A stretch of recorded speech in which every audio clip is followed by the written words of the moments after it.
Sri Nisargadatta, one of the teachers I love, has a simple phrase that the mind creates the abyss and the heart crosses it.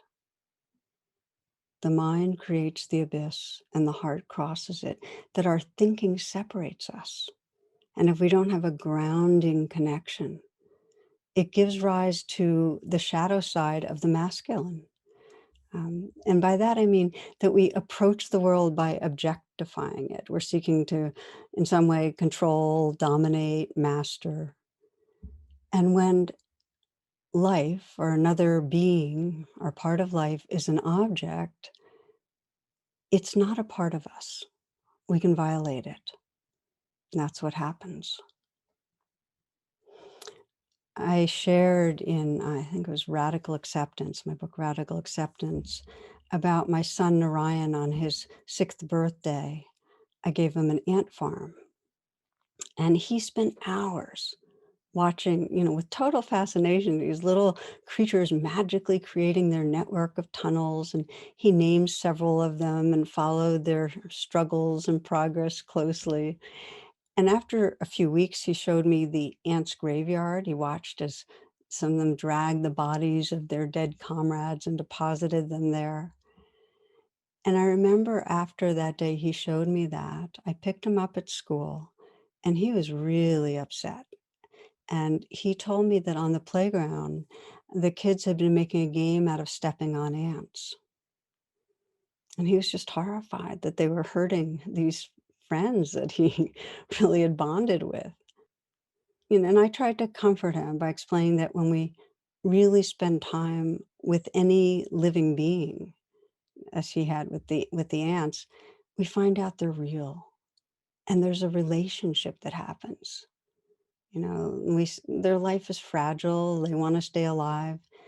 So his playmates hadn't gotten to know the ants like he had, and I told him if they had, they wouldn't want to injure them either. When we don't really attend to this living world, including our own aliveness and other living beings, we don't take good care.